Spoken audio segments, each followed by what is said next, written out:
I am live on Twitch, and I'm going to be live on YouTube. So I'm just going to wait for a bit until people join in a bit more, and then we're going to start the CAMPod episode proper. This is kind of a behind the scenes kind of look. Already all the way in the fourth zone, and it's fully watered. Not the biggest deal. Yeah, it is a behind the scenes look, so it's not gonna be available on Twitch, YouTube, or Facebook. I'm gonna go and delete them after this. But of course, the subscribers to this channel, they're gonna see this, and they're gonna see it before the editing. So it's all good, I guess. Oh, sick. Yeah. So while we're waiting, while we're waiting for all of that, I'm just gonna say this. I've got 3 videos coming out. Is the tactical analysis of the of the Southampton game and the tactical implications. Also, Martin Odegaard sell reports, transfer, like how he fits into the team, all of those things, and pretty much just an addendum onto what we are going to talk about here. So what we're going to talk about here on today's show, we're going to quickly introduce that. I'm just waiting for a couple more people to actually get onto the live video. Shout out to everyone that's already on the Facebook Live. Make sure you get your questions or just your general comments. I'll be reading them out as I'm talking to my good friend Dan Boss, who is talking with me. And I guess that is a more than a good enough window to actually segue into. Welcome, Dan Boss. Yes. Before we get on to what we are going to talk about today, I'm going to also mention the Full Manager 2021 stream. I'm going to start that on the 12th of February 2021.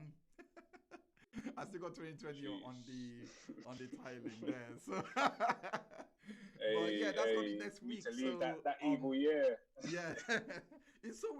Look, February and January is the worst time to get that into my head. Like, it's not going to register for at least till March that we're in 2021. Last year went so quick. So, but definitely on there, it's just something that I do for my subscribers. Basically, if they request for any analysis, I kind of do it. So it's all I have time to do, really. I don't really have a life outside of it. So I analyze. I look at the tactic that they want to do on Full Manager and that they think will work. I look at their team stats on all of that, all of that good stuff. That's what I do for them. So if you are interested in that, make sure you head out Twitch. It's only available on there, Selly ISR. Right. So I think that's everyone. Welcome to Selly season. If you are on Facebook, Twitch, and YouTube, you're watching this live, get your comments ready. Because on today's episode, we're going to talk about Mikel Arteta's tenure, transfers, Martin Odegaard, who is our latest transfer. We're going to talk about Mesut Ozil as well. Yeah. And we also going to talk about the Southampton game. The Mesut Ozil transfer, I feel like we should let's get the Southampton game out of the way first, because the Mesut Ozil is such a big one. And it's one that there's not a lot of coverage around, not in terms of us covering it, but in terms of there being an availability of information. So because of that, we'll tackle that in the end. So we're gonna start with Southampton game. Cool. Dan Boss, what did you think about that game, the Southampton game? Were you surprised? What were your thoughts? Welcome to the show. Welcome to the CAMPod podcast. How are you doing? I'm good, man. How are you, man? I'm great, thank you. Nah, easy, man. But to answer your question, I thought the game was good, and to be honest, I wasn't surprised. I wasn't surprised that we actually won, especially when you take into account that Southampton staged their strongest team against us on the weekend. Yeah. And then happened to get a few injuries as a result of that. So, we didn't play our best team, and we fielded the strongest possible team we could, which actually turned out to be pretty good. Having Saka, Pepe on the wings. It was nice to see Pepe play on the left and actually play well. He needed that game. Emil Smith. I really feel like he needed that game to come good for him. I really feel like he needed that. 100%. I feel he'll thrive a lot more now with the kind of team we currently have. Not to say it's the strongest team, but we have a lot more players that are suited to positions Yeah, that we're kind of missing, yeah, especially at the start of the season. With like Emil Smith Rowe coming in, filling in the number 10 position really well. yeah, Partey, obviously, he's had a stop start since he's kind of joined us, but as you can see, he elevates the midfield he's there. I mean, no fault once to he's his in there, you own. can see it instantly. Do you know what I mean? Um, No fault of his to own. be You know, yeah, sorry, go on. Hello. I was gonna say we had a good game. Can you hear me? Yeah, yeah, I can hear you. Hello. Yeah, Yeah, I can hear you. Sorry, yeah, go yeah, on. yeah. We played well. I think against Southampton on Tuesday, we pressed well, we defended well. To be honest, Southampton could have got a cheeky goal or two against us as well. They didn't play badly at all, Yeah, but I just think we were more clinical. We should have Lacazette should have scored in the first minute, yeah. honestly. But it was I good remember that that he goal. still ended up on the score sheet. Yeah, Do you know what I'm saying? Saka again, you know, just he just doesn't he hasn't stopped delivering for yeah. us In at all all. fairness, in all fairness, everything that you mentioned was 100% correct. I Yeah, just want to touch on the FA Cup game during the weekend first. I yeah. felt like that was really crucial. I think Arteta done the right thing, and he Oh, got a no lot of doubt. criticism because he lost the game, but he didn't lose by that bad of a. He didn't have a bad game. In all fairness, the What did team we he lose? fielded out, he shows one where his priority lie because Yeah, he's what I'm thinking when he was going into the game. He's got the Europa League, so he's got one route yeah, into Europe already there for them. He doesn't need another one. yeah. He doesn't need It another was one. a it So, was a bit. on No, go on, go on. hold on, yeah. Let me quickly get the point out, and then we can Yeah, continue from there. But yeah, he's got one route into the Champions League, which was the Europa League. Which, in his head, is probably thinking, you know what? If we face our efforts on here, will it's better than having to start again by winning the FA Cup. So that's what I'm thinking. exactly. That's what I'm thinking. He's going to the game. Secondly, he's thinking, let me rest Saka, let me rest Lacazette, let me rest Emil Smith Rowe because Exactly. these are my three players that I need going into this campaign and going in to try and get something out of the Europa League. And on top of that, he's also thinking, I've Exactly. got these guys coming in. We don't know. We only know that he's got Odegaard coming in. He's got Yeah. Odegaard coming in. He's got Amavi and Draxler all coming in. All midfielders coming in. So he's thinking, I haven't got that many in already. I'm pretty sure if he Yeah. had Odegaard in, Odegaard would have been straight into the team. Oh, no Whoever. doubt. Hmm? I said no doubt, no doubt. Yeah, Especially considering with Emma Swift, Smith Rowe's got an injury. He's carrying a bit of an injury yeah, right now. yeah. So yeah, So like Aubameyang got an injury, and Partey is still 50 on that. So he's yeah, honestly thinking, he's honestly gonna think, let me try and protect these guys as much as possible.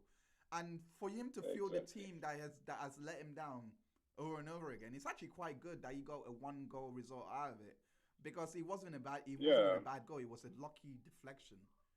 It was a lucky I mean, yeah, deflection. Yeah, it is that. It's just also you got to think. We've got a pretty decent starting 11 right now. It's yeah, just our second team is so bad. yeah, There aren't yeah, enough players that we can rely on to come in and do yeah, a job when they're called for I, it. Do you know what I mean? So yeah, against Southampton, we played our second team, yeah. and our second team just weren't good enough to go against them. Yeah, no, no, Um, do you hundred, know what I mean? So hundred it's, percent. Like that. That was in the FA Cup. Like to speak to the yeah, point that I was initially making. Like that team, it yeah, definitely wasn't good enough. Like to face them, but to get one goal out of the game wasn't actually bad either.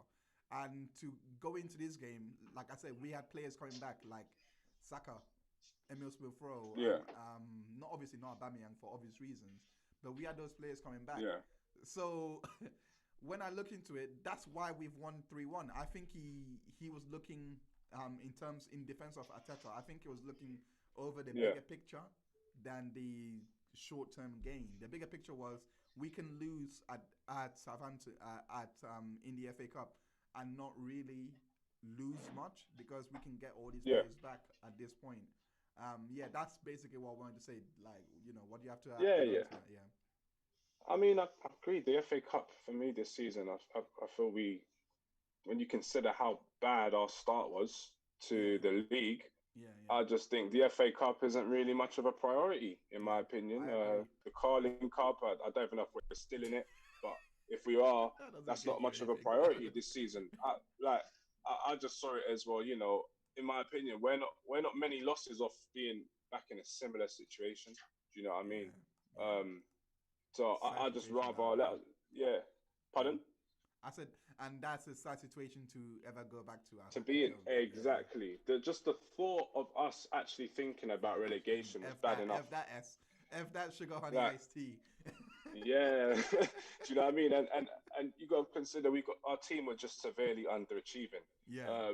Also, maybe for me, I was still questioning Arteta and his decisions at the time because he was persistent with players like Willian. Um, and as you've seen, since Willian's left the team, we've been a lot better off. I don't think No. we've won a game Look.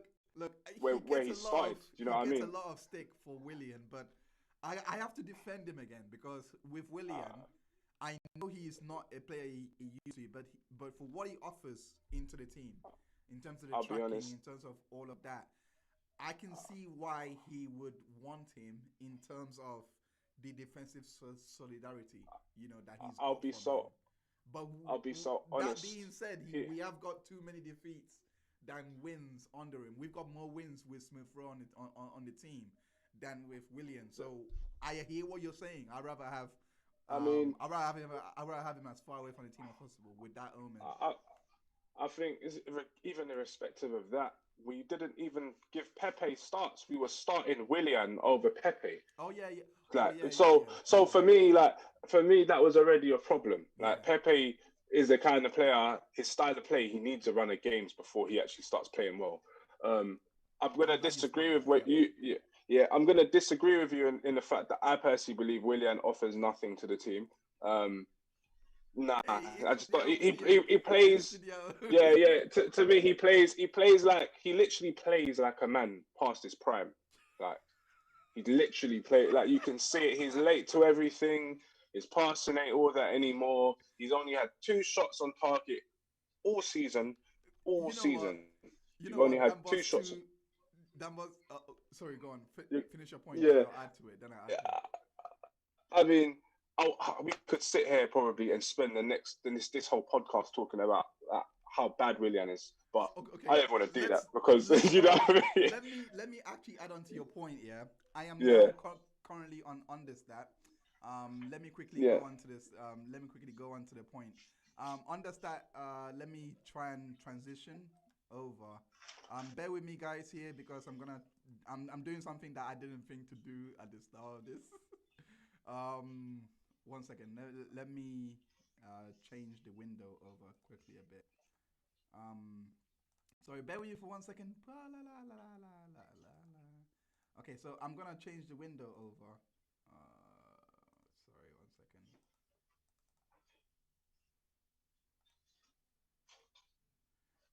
Sorry guys, 1 second. What I'm gonna do? Oh, okay, cool. There we go.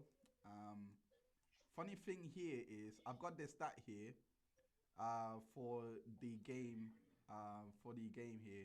I'm gonna put onto the screen for the viewers to see, and it's on understat.com. It shows the XG and basically the stats for the game. And I've got here to add on to your point, he doesn't actually offer anything because when William did come on as a sub, um, and played 16 minutes, I'm gonna make it's really bad. It's really bad here. But William came on as a sub and had six minutes more than El Neni, and side by side, El Neni had more contributions. So El Neni had 10 minutes, William had 16 minutes. William had no shots, El Neni had no shots. Goals, no goals from between either of them. But El Neni was able to make more key passes from a defensive midfield position, and had more of an expected assist of 0.13 to Williams 0. He didn't make any key passes. Whoa, He didn't make any key passes. whoa, He didn't make any sort of assists expectation. There was nothing whoa. to No, actually get, and that he had 6 minutes more. In football, no chances in created. in No, football, nothing. you only need 5 seconds. 11 if 11 to change a game. That's a corner. That's a free kick. A free kick is 3 seconds. Just strike the ball. Depend, like you know what I mean. So for him to have 6 minutes, that's practically 6 hours on the pitch, and he didn't do anything.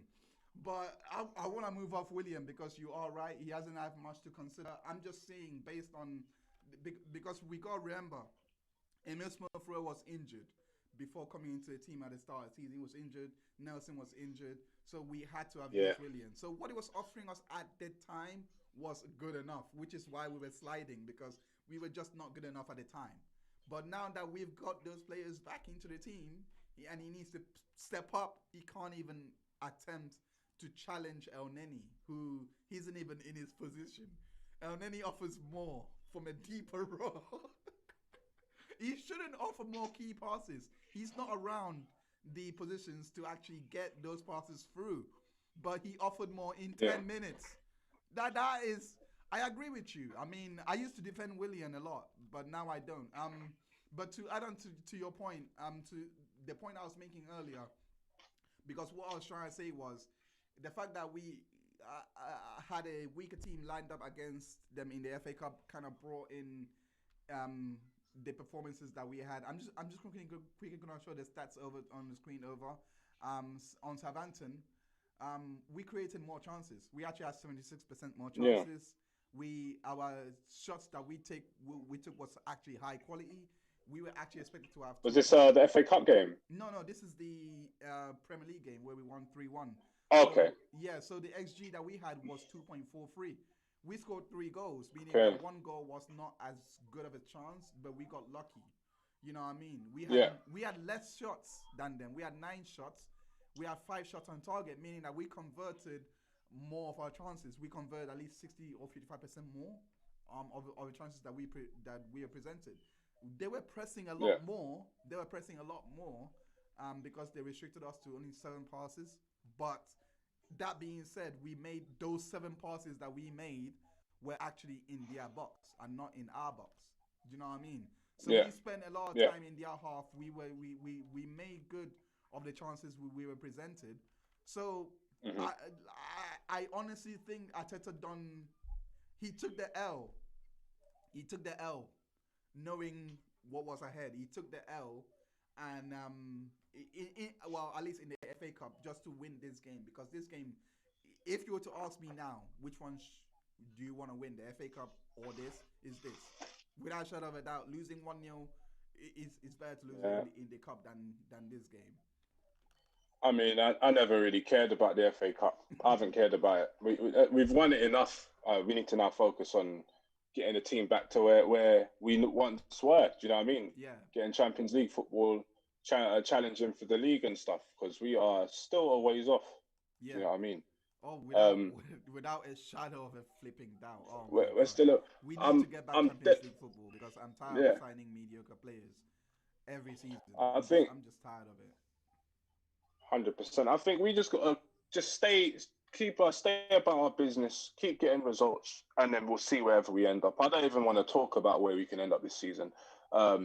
I mean, but I can say Europa, but anything else right now, I'm keeping that out. I'm keeping out of the conversation. That's just right now. It's wishful thinking. I think let's deal with United on the weekend. I think we've got Leeds after or Villa. Deal with those two.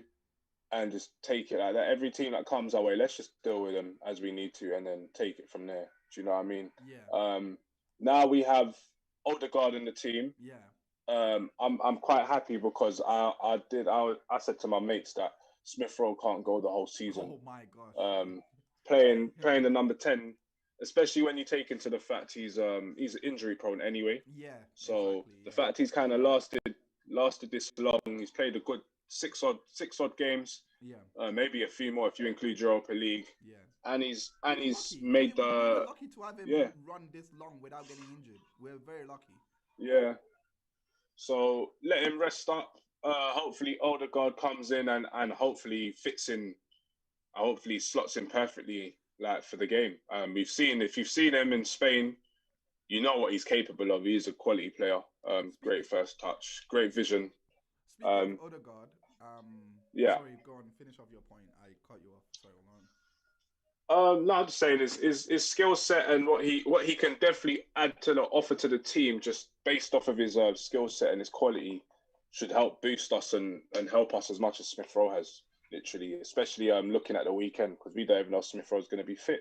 So Yeah, yeah, yeah. I agree with you in terms of what Odegaard actually brings to the team. I'm actually very excited by him.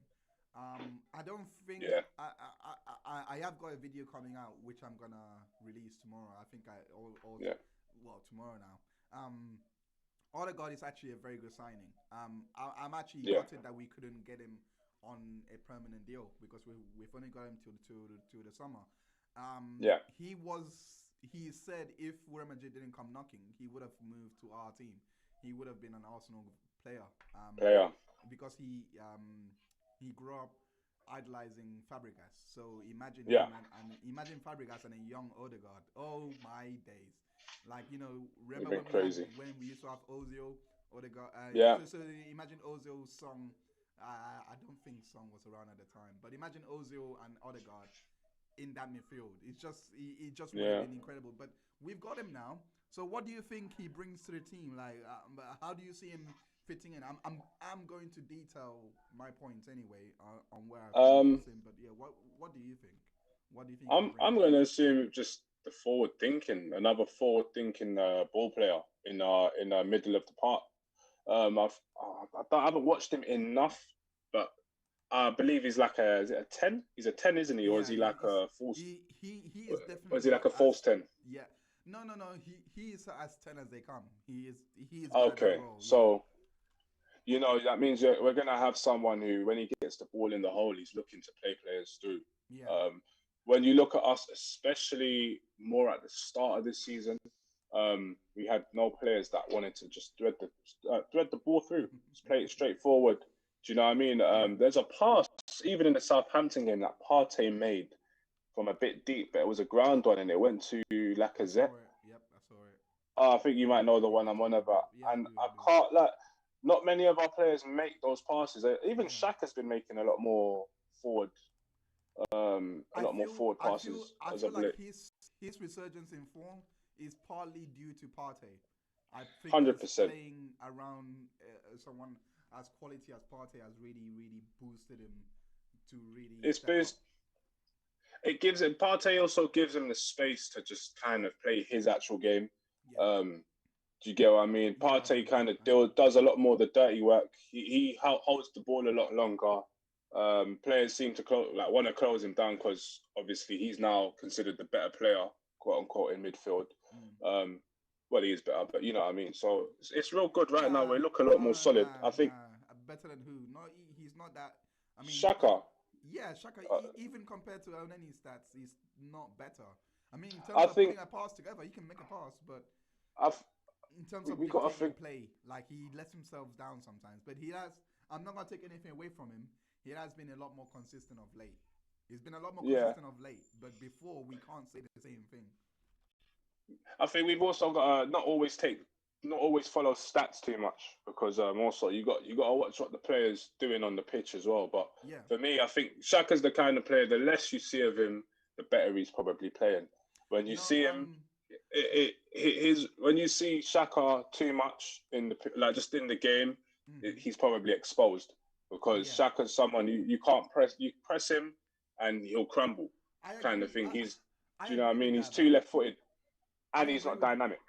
I agree with that. I actually agree with that because I do think I'm going to this is probably this is probably a good time to maybe call a video because this is probably a video idea to actually investigate why it's gone good because I do think there is a tactical change that Ateta has done because before Yeah, when he used to start with when Partey first got injured he started with him and Elneny in the middle and what yeah. Elneny used to do he would drop deeper to become Because a left back as a centre back as a makeshift centre back I feel like while allowing yeah, Shaka to go a bit more advanced supporting the build up yeah.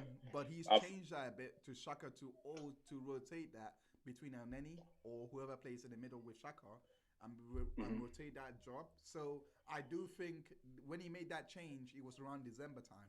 So I think that Yeah, change is the reason why he has masked over a lot of the issues he was facing at the start of the season. Because remember, he was very yeah, yeah, erratic.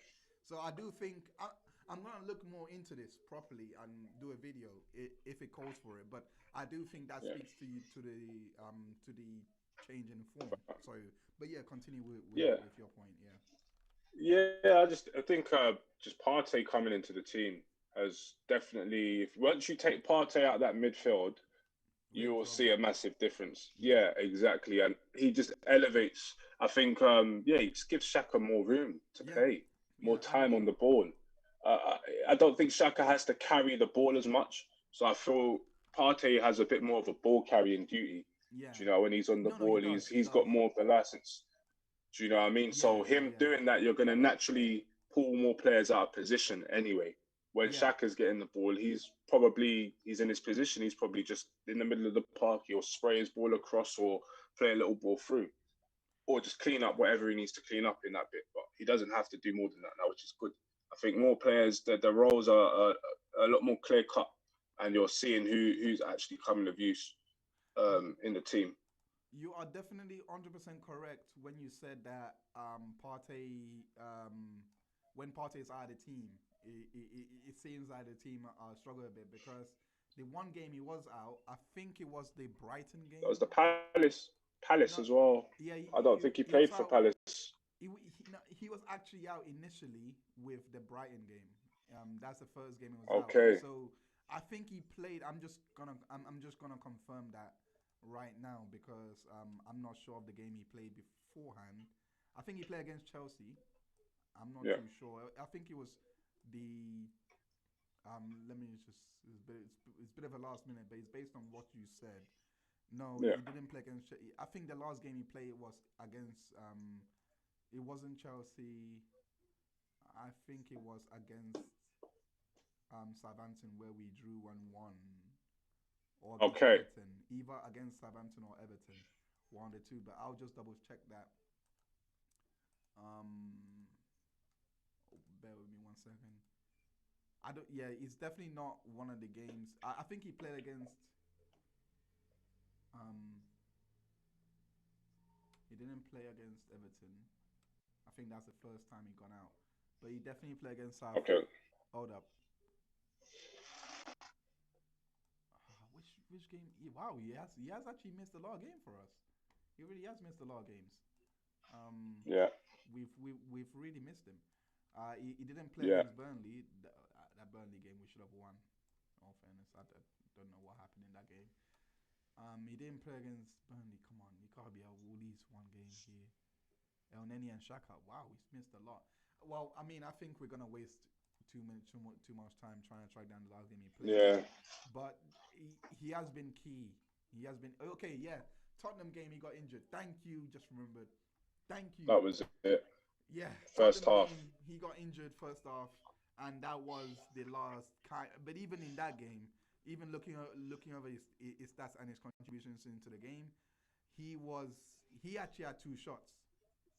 He actually had more There shots you go. So he. than Aubameyang. So he was doing a lot of the constructing, while Shaka was doing the defending, which I felt was probably why we didn't do that well. But yeah, sorry, continue. Yeah, he was our best player. He was our best player, even in the Tottenham game. Yeah, You know. Um, but yeah, I'm looking forward to the weekend as well. Um, against United, that's going to be an interesting one, especially seeing as they lost yesterday against Sheffield. So it's kind of knocked them off their wow. perch. I actually didn't know that. Wait, they actually lost a shot. Wow, the team that Yeah, can't two even. one. Wow. I mean, no offense to Sheffield, but Jesus Christ, that is such a surprising statistic. They haven't won a Yeah. game all season. They have, I mean, unfair on them, but for them to beat United is actually a big deal. Sorry, continue. So I'm looking forward to that. I'm not going to speak too much on the United game until it's done. Mm. Um, but I definitely say we're favourites. Hopefully, I like to say yeah we're no, let me not say we're favourites. I think it would be a good game, but we should be able to steal a result, um, in my opinion. But let's just see who shows up, what team turns up. Yeah. Home advantage, which is good as well. And I think we just need to deal with them, get a result, and focus on the next game. Yeah. I'm not too focused on any rivalries this season. I just want to make sure we finish as high as we possibly can up the table, I'm the same considering thing. our season. I'm Do the you know what I same mean? thing. I'm actually the same way. Especially like even when we beat Chelsea and even when we lost to Tottenham, I didn't care less. I'd be like, did you guys actually think we were gonna get anything from any of these matches? But Yeah. even when we won, I was like, okay. Even when we lost, I was like, okay. It didn't make a difference. But yeah, sorry, continue.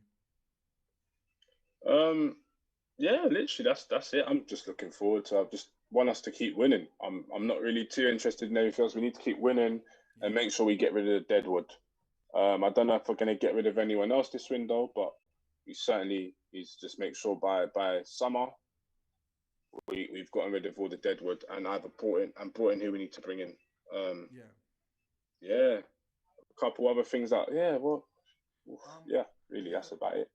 I think that segues us probably onto the.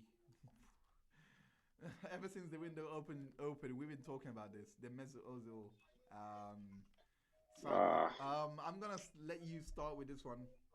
What do you think happened? um, Because Jesus Christ, like, uh, what happened? let's start with: is he an icon? Is he a legend, or is he just someone that we just love because he came from Real Madrid and he was the best number 10 in the world at the time? We managed to get in. I What think was he's he? a. I think he's an icon. He's definitely one of our most successful players of the Emirates era, so he can be definitely considered a legend just for that fact. And he win 4 FA Cups with us.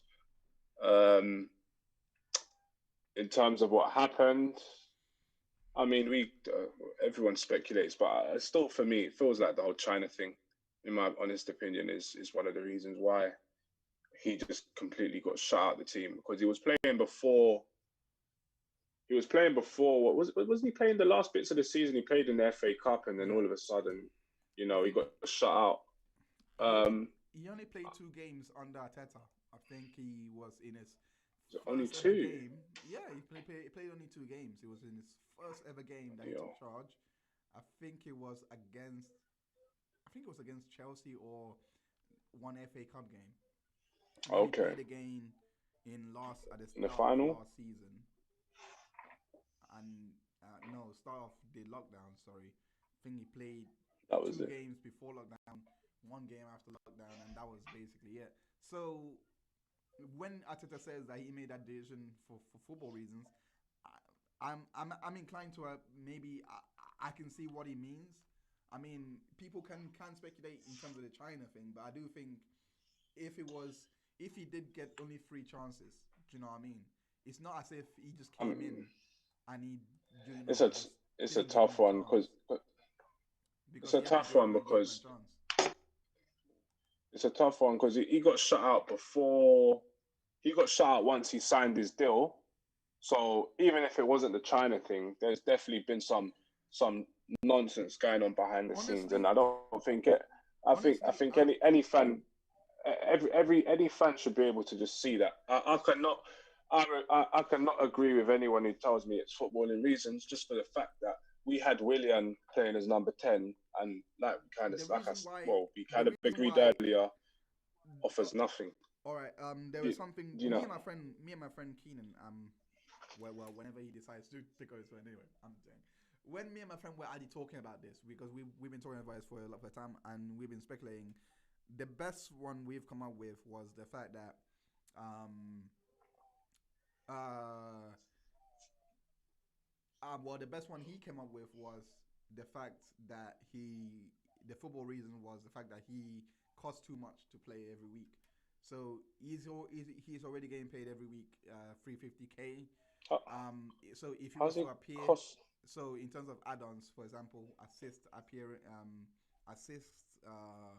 appearance fee, signing on fee, loading, sorry, not signing on fee, loyalty bonus, all of that, it would have cost them too much. So they took the L But in from just what? they From hold on. So they took the yeah. L in terms of how they wanted to use him. I'm talking But that was his point.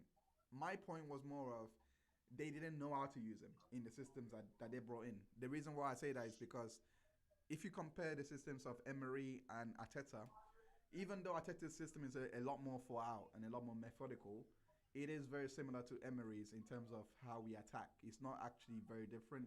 Emery likes to interchange in wings. Arteta done that against Southampton a lot.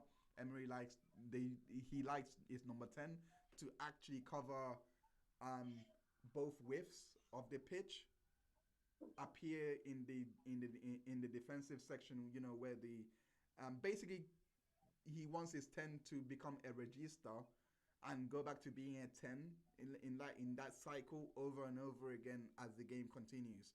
That is not what Ozil plays. Ozil is the link. Ozil will stay here and he will drift on that plane looking for spaces so that he can make that connection with the strike and the defense. That's the way he played. The only person that got the best out of him was Wenger for that, because he had the players in place that would allow him to do that. In terms of he had the pivots, not the pivots. He had the box-to-box midfielder and a single pivot breaking up the play in terms of Ramsey and any way we ball at the time. He had those people around. That's the point I'm making. So that's what I personally think happened. Like I personally think that the managers that came in that tried to work with him, they expected different type of number 10s and they didn't know how to use him in their system. I'm gonna honestly see with that, somebody like Özil, even when Emre was in the team, yeah, I think it might even still stand. But last I checked, when we were going through our run of form, Özil hadn't played a game all season and it still created more chances per game, than our team. So even like I don't see how he doesn't work in the team. Do you know what I'm saying? I actually don't see how he doesn't work in the team. At the time, he didn't have the players. I'm just countering your point, innit? I don't see how he didn't work in the team. We actually have a team now that is more suited to him. Yeah, no, 100%. Than it was before. Funnily enough. So 100%. Like this kind of this is kind of like, so even when you were saying that, this is kind of why I questioned. I questioned Emre. Well, I wanted Emre out, and I questioned Arteta because. Dambos, yeah. There is one key thing that I said when I was making that point. The key thing was the fact that it's the systems. It's not the team. The team is fine. The team, in that theoretically, anyone should walk into that team. Theoretically. But this is what I'm saying. The depth is not as it should be. So the team is actually fine, and it was there for Ozil to walk into. But in terms of what Arteta wants and in terms of what Emery wanted, from what I've noticed, the only person that was able to use Ozil to do what he wanted to do in the season that he played was actually only Wenger. This is what I'm saying. Of course, it's the sign of a good. Yeah, but Dambos, wait. The point I'm making though is even despite that, you can have a team in which Ozil can walk into any team. That's fine. But the reason why a lot of managers don't want to sign him is because a lot of managers, they are moving away from that number 10 model. I think the Athletic done a piece on this. A lot of number 10s now are not static like Ozil. They are very dynamic.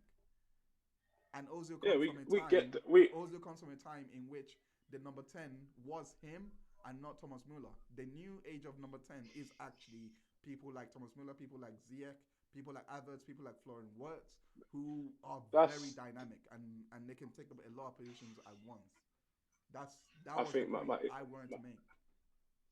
We can talk about new number 10s and everything, yeah, but the thing was, Ozil was at Arsenal, and at the time we didn't have any other available options. Do you know what I'm saying? And for me, a good coach always makes the best use of his best players. Do you know what I'm saying? Yeah, I agree. Ozil is one of our, especially in a team, was definitely technically one of our best players. Like undoubtedly, if not the best at the time. If we're gonna just talk as an out and out baller, like, do you know what I mean? No one's probably better than him in that squad. So to leave him out, especially just generally to leave him out at the and then watch us catching all these L's, yeah. And not to say I get he's a luxury player, but I mean, if we're Yeah, going to but talk about someone at the time where we needed a player to find our striker, especially Aubameyang went through a how many game goal drought. Lacazette wasn't scoring. yeah, but Do you know what I'm you saying? know, We weren't. bro, I hear your point. And I have to step So in here one more time because I actually do hear your point. But I am of the opinion that every manager, yes, I agree with you. Every manager should work with the resources, but every manager can choose to reject those resources. If he doesn't want to work with I get Ozil, that. if he doesn't want to work with Ozil, he doesn't have to. Like it's the same thing with Guendouzi. If you're gonna reject Guendouzi, you better have someone else to so that the stone that the builders reject do not come back and haunt them. You know what I mean? Mm. Like we've For, like you know what I mean. Like so with the Guendouzi situation, he better have somebody. The point I'm making with the Ozil situation is like I'm this guy for whatever reason he thought he's not gonna fit into the team. Whatever reason he thought, right, I don't want this guy near my team. What he should have done was have number 10, but that's where obviously they talk about did he get enough money to sign players? Did he not? Even now he is uh, being told. Even now I'm hearing that if Partey didn't have a release clause, he wouldn't have got him. So he wanted I mean, that Partey. makes sense. He wanted Partey, but he only got him through his release clause. So that makes me think: did he actually want a number 10? And they just said, you know what? If you can't even get Owa, like for example, they're probably like, oh, we can't let you sign Owa, we can't let you sign this guy that you want or this guy that you want because for whatever reason. So he could have faced those difficulties, able to get the players he could get, like the Mari, like the Suarez, who has come in good, um, like the Gabriel. Like he improved our I defense, mean, but when we're moving forward, like the players he, all I'm saying is, in terms of he didn't need Ozil. I don't. I am of the opinion that yes, we were screaming for if number if 10, if but one player doesn't make look, your team. One player does look not. We should have. it's not We do have enough, and also again. I did say as well with Emil Smith Rowe, he wasn't available at the Yeah, start. He but probably saw that and was like, you know what, I rather bank on him I don't. than Ozil. I don't think he would have got a look in if we weren't losing that many games. Like for me, again, he was playing, he was trying to play Willian at number 10. Yeah, Like whether you want to when use him or not, when Özil Invest was was on the still there. last year. Yeah, Özil was on the last year of his contract anyway. yeah, yeah, Yeah, it just screamed it like it just screamed like cool. I'm not saying Özil was gonna come and absolutely be the assist king or whatever. Anyway, I'm just saying I know for a fact at the very least he's gonna find people like Aubameyang yeah, because before Smith Rowe came into the team, we couldn't find our strikers. Our strikers weren't really scoring. We weren't scoring goals. We weren't even taking many shots a game. Do you know what I'm saying? We're getting at least one half, maybe not taking a shot because we had no player to find the like Saka at the other end or Pepe or like. Do you know what I'm saying? yeah. So for me, I understand you may not want this player in your team, yeah, but when everything was going against you, just common sense, a good manager will make like you're saying, make the use of your resources. Like Yeah. that's just what I think. A Yeah, great I mean, manager will like, always make use of his players. Like even okay, so what team can I think of? Even like our invincible team, yeah. yeah. What would our starting midfield have been? What was our starting midfield at the time? Well, Wasn't it Vieira, at the time, it was Vieira, Gilberto Silva, Gilberto? Fabregas. It Um, was Fabregas. It was. no, no, I'm beaten. I'm beaten. So Yeah, yeah, Fabregas yeah, was yeah, yeah. only Yeah, just yeah. get, Fabregas was there. he, but he won't. Fabregas was there. Yeah. Yeah, but it was Reyes yeah, but was he there. weren't. He weren't. No, no, he was But Fabregas literally was a fringe. He was a no. fringe player at the time. Yeah, He but wasn't. yeah, He but wasn't. He wasn't a was second mainstay. choice. He was second choice. Definitely Okay, was. so Even Steve Sitwell but was actually in that registered for the team. yeah, yeah. But I'm just thinking about players that would have played anyway. Like as like I definitely Yes, played. I know definitely Fabregas played a Fabregas would have. couple FA Cup games, Fabregas in but that season had let me actually he played more I the think he following season. I think he had He came in to play more the following I season. think he had 5 appearances that season if I'm not mistaken. Yeah, Only 5. but Sorry, so continue with your point. we Continue with had your point. we had the Perez, we had Jomberg, we had Sorry, he had 3. Vieira. Sorry, he had 3 appearances. Sorry, he had Uh, 3 appearances in total. Sorry, go on. yeah, we had Perez, we had Jomberg, Gilberto. um, and Vieira in the midfield. I think you'd Yeah, have Edu come in. You'd have, I think even Parla was Parla unbeaten. I think he wasn't invincible. yeah, You'd he have was Parla there. come in. You'd He still, had do you know what I mean? We'd have 25 appearances that season. adequate, adequate Yeah, replacements. yeah. We've lacked that. We've lacked that anyway.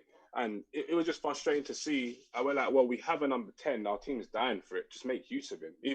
Even if you get rid of him in January or whatever, just make I, use of him, because if we can get a result, that's all it was. the, That was my I literal guess, standpoint. I It guess wasn't about the question I gotta ask you is: are you kind of yeah. an Ozil sympathizer? Because I am.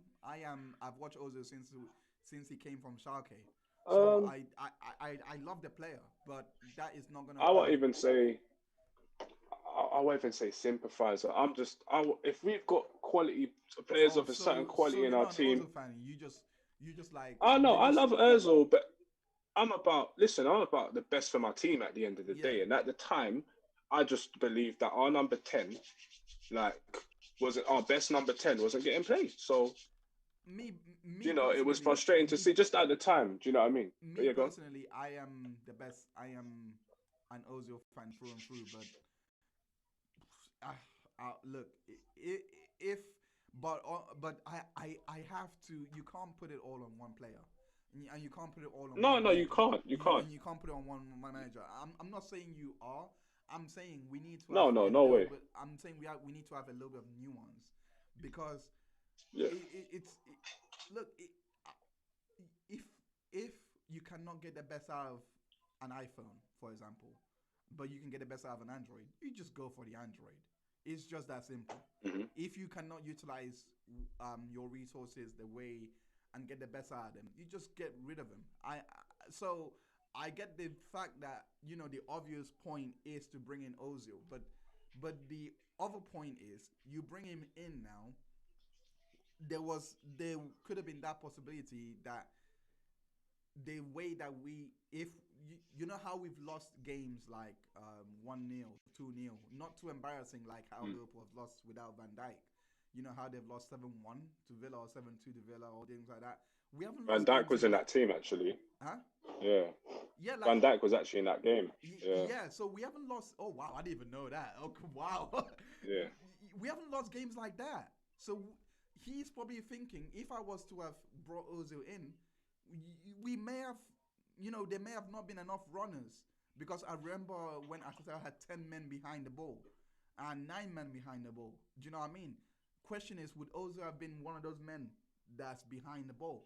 Because now that we've got a lot more personnel, I've noticed that we are now leaving a lot more outlets.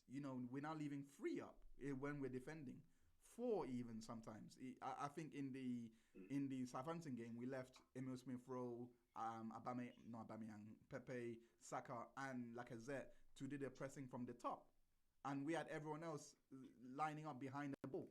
So when I look at things like that, I'm like, okay, you bring Ozil into that, we may have to have everyone in behind just to have Ozil be the last man, which doesn't even make sense to me. So when I look at it from that point of view, I'm like, you know what, maybe this is why the manager was like, you know what, let me just not register him, because if we have the squad thinking that he can come in at any time, they're not gonna want to play up.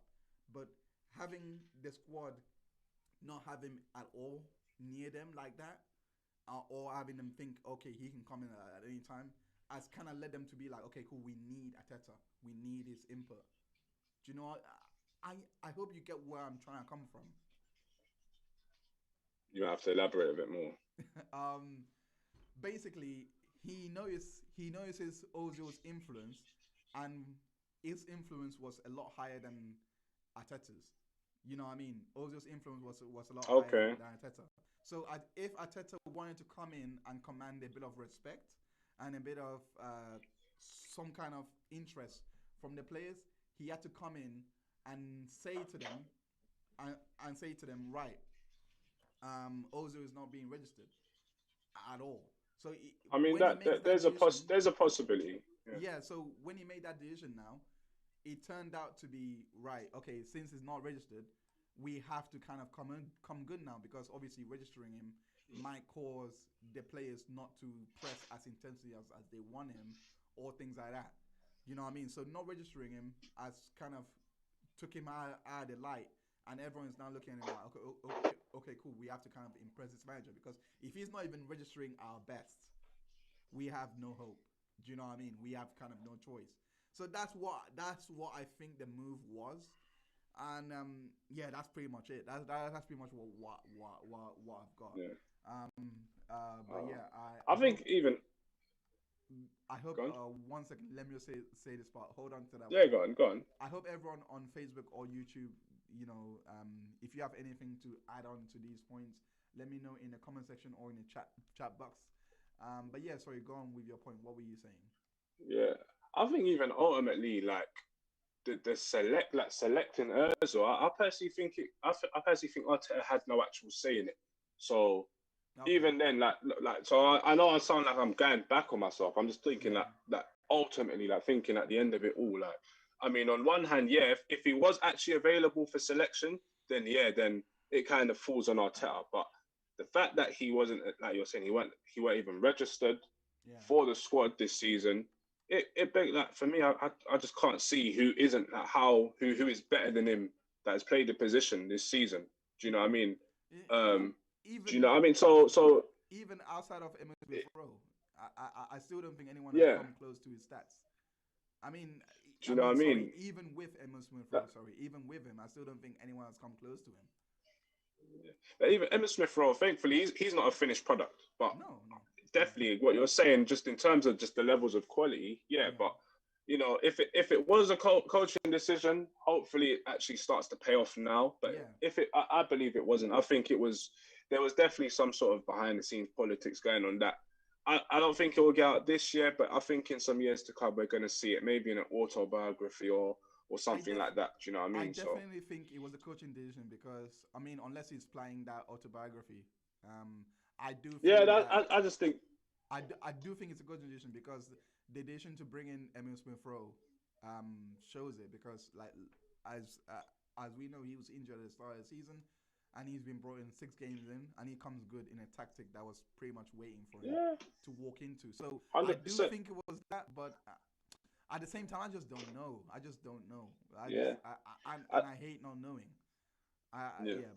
That's what it is. That's why we have so many slightly different opinions, so many points of view on the situation. I mean, I don't feel like, even when I'm saying Özil could have played, I'm not even trying to say the guy could have played the full 90. I think, do you know what I mean? I think, I do know what you mean. I think personally, like looking back, especially on our bad results, I think he would have come good in the second half of games, maybe the last 20, 30 minutes. When players are tiring out, you're sharp, you're someone that can read the game, I thought that as well, but I just feel like Arteta just gave up completely on him. I just think he was in a position where he couldn't play him. Like, I don't think he was allowed. Sorry, go on. I just think he was put in a position where he couldn't play him, and I do believe there was powers above him that kind of made that happen. Do you know what I mean? Which is sad, but when it comes out, and we'll know we'll know the truth. Yeah. We just got a question on YouTube from Arsenal Life. Good subscriber. He's literally I think he subscribed sometime last week, and he's been active. So he's asked, what do you think of Odegaard? So I'm gonna answer that question. But what do you think of Martin Odegaard? Like, what do you think of him? Well, I think he's a good player. From what I've seen, I haven't seen the most of him. But from what I've seen, I believe he's a good player. And I think he's going to add some competition into that number 10 position. Over the years, I do think we've had problems with competition in positions where certain players are just guaranteed starters. So it just... So when you know you're a guaranteed starter, you don't always have to make sure you play out your stops to start a game. Yeah. You know, i.e. Bellerin. Now Bellerin has Suarez breathing down his neck. Yeah, I love that. You know, I really. Do you know what I mean? Yeah. Yes, Suarez. And for me, Suarez should start. Sorry, I've kind of gone off on a tangent, but Martin Odegaard definitely is going to add some competition into that number 10 position in our team, and I think he's come at like the perfect time. Smith Rowe's on, like he's a doubt for the weekend.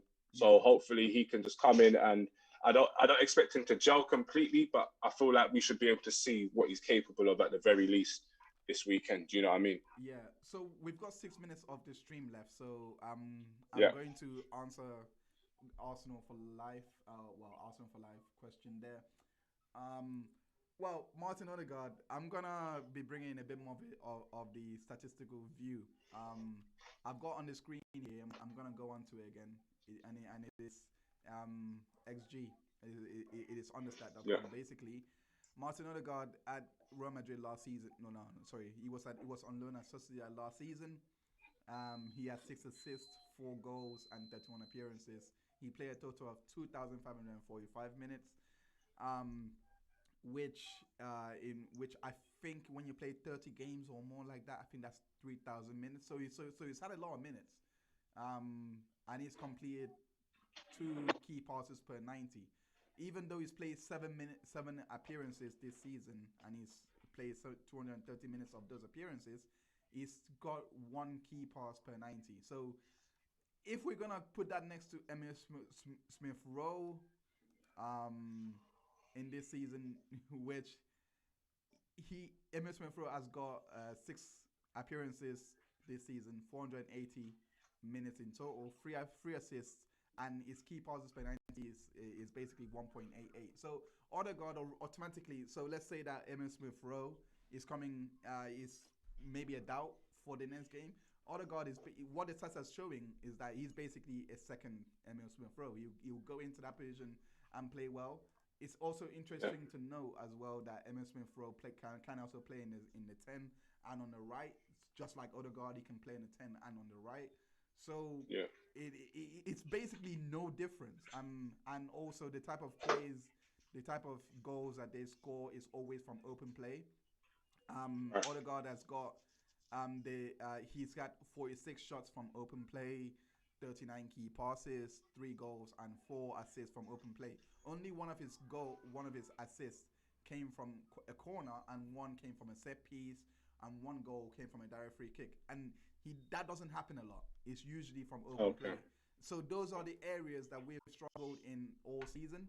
And with Odegaard coming in, he's got an expected goals of 3.06 in open play, expected, which obviously he has completed because he scored 3 goals he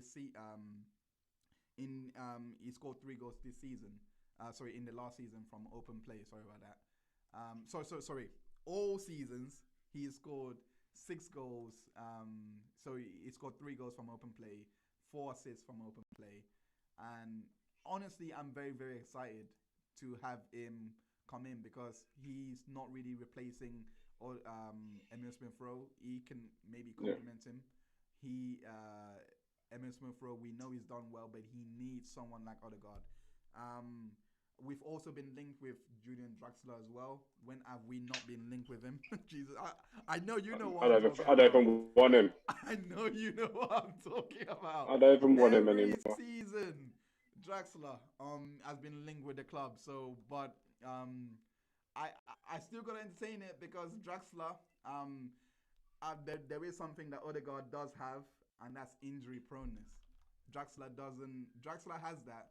So if we have Odegaard, Draxler, and Emil Smith Rowe, who are 3 injury prone in, unless we are looking at the unlikely scenario where all 3 of them are injured for 1 week, which I don't think is gonna Yeah, happen. If Draxler comes in, he's also as good as Odegaard. So I'm really encouraged by the business this window. I'm really encouraged by Odegaard's desire, and plus these players, especially with Odegaard, he's unknown, so it's a short-term deal. It's not a long-term that we have to worry about his development or anything like that.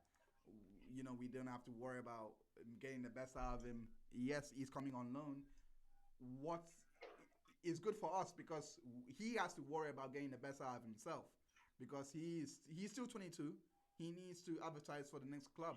He wants to leave Real Madrid. He doesn't think that his future is there anymore. He was there since he was 15. So coming here is a good advert for everyone involved. United are going to look at him. Chelsea are going to look at him. Barcelona are going to look at him. so many players are gonna look at him. So it's more of a platform for him that he's under.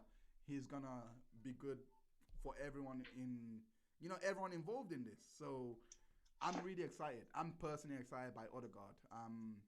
So that's to answer your question, Gunnar for life. Arsenal for life. Sorry about that. That's to answer your question. I hope we have answered it. We are running out of time. I do apologize. Let me look for one more question on Twitch. Let me see if there's anyone asking questions on Twitch. No one there. On Facebook, I hope that question does answer your question, Arsenal for life. But yeah, I'm gonna bring this. So any last words before I close out? Hold up 1 second. Before I close out, 1 second. Dambos, do you have any parting words? Like just in general, like, do you have anything to say in regards to all of this? Any final words? In regards, we are closing out now. We just need to make sure we fully avert this crisis that we've started to come out of, but could possibly go back into. That's our focus should be literally on making sure that we kind of push on, not even pick up where we left, or carry on as we're going right now. Do you know what I mean? Where I think I'm being in our last 6 odd games. Do you know what I mean? I'm being in our last 6 league games. Just keep it at that. Make sure we keep rotating players, protect our most important ones, which I think he could do better, but he's done decently with it. The moment he sees Saka gets a little knock, he takes him straight off. Doesn't waste a minute. I love that. Especially he does that with Gabriel as well, and basically his price assets. His price assets is like, no, you're out. I love that. Martinelli is doing that as well, so it's good. Yeah, that's it in that sense, man. Let's just don't, as much as we should expect things. I'm not gonna have too many expectations for this season. Yeah. I just want to make sure we finish top half of the table. Yeah. Maybe I'll be singing a different tune in March, April, but right now let's win this match on the weekend. Win the match I think that's coming again on the Tuesday, and keep at that. And we'll see where we are in the next, I'd say, 3 to 5 games. Then maybe we can see what things are saying. But we just got to take it game by game, really. Literally. Yeah, and it's interesting how you mentioned that, because before we go, I just want to show the league table. Arsenal are currently 9th. We're currently 9th. The teams above us have got 2 games in hand. The team more advanced is Tottenham, who are 18. They've got 2 games in hand. They got their 3 points, and we've only got 30 points. So if they lose, depending on how that goes, because Liverpool have got 1 game in hand, and Man City have got 1 game in hand, who are top, which I didn't expect because they started off so poor as well. So depending, so 20, we got 18 games left of the season. Arsenal could actually finish in the top 4 position based on this, because they're only 5 points from West Ham, who are 4th. My question is now, it's actually crazy. Looking on the table, was this season really that bad? I mean, really? I mean, when you look at the table, we still got a realistic chance of getting Europe. We still got a realistic chance of winning a silverware. Maybe not the league, definitely not the league, but definitely Europa League is active. So should we overreact? Let's end on that note. I think I would overreact, but I mean, mathematically we can still finish top 4. But I'd say, if we want to finish top 4, we need at least 70 points. Yeah. So I'm gonna say, we're on now 30, so we have to accumulate another 40. We have to win. It's possible. At least. Let's just say we got to win 14 games. Our next, we got to win 14 games. So we can only afford to lose about 3-4 more games, in my personal opinion. Do you think that they've got the resilience to actually go through that? I mean, our next game is against United. It's possible, and I think the next month or 2 for us isn't really easy games by any stretch of the imagination. We have Wolves, we have Villa. Leicester as well at some point. Spurs. Leeds at home. Oh my gosh, it's not. I mean, you're right. It's not looking favorable. We got Man City to face as well. February is looking. Yeah, Tough. we can get results. Yeah. 100%. We can certainly get results, but it's just the team just need to keep building confidence because we went through a bad run not only because we were poor, we were absolutely low on confidence. Do you get what I'm saying? So let's just take game by game, get this confidence back. Look like a team that can be feared, and then you get me. Within the next 5-10 games, we'll know we'll have an idea of where we should be finishing. Do you know what I mean? Yeah. I understand. Right now, from let's even 11th position all the way to third. 11th to third is only 10 points in it. Yeah. We're 11th, we're 9th. So we've Now I'm just looking at the in terms of the points. So from 11th is 29. Southampton have 29 points, and then obviously Villa have the same amount. We're now above them on 30. So just from 11th to points table. On the expected points table, we're actually expected to get 30 points. So we're actually right bang on where we deserve to be. The teams that are kind of, not supposed to be where they are is actually Man City. They're not supposed to be. Okay. Liverpool. Man City are where they are. Chelsea are not supposed to be where they are. Aston Villa are not supposed to be where they are, evidently. Brighton are not supposed to be where they are. And Sheffield United are not supposed to be where they are. So on the expected points table, those teams are not where they are supposed to be. That makes sense. Which makes me think with those form might catch up with them, especially with Villa. It might catch up with Villa. It might catch up with Everton. It might catch up with United and Leicester because they'll catch up. Because they're not supposed to be there. Southampton, whereas with Arsenal, Tottenham are winning. Tottenham are winning right now. So yeah. Even with Tottenham, they're not supposed. They're 5 points off where they're supposed to be. Everton are 9 points off where they're supposed to be. Southampton are 7 points off. So but imagine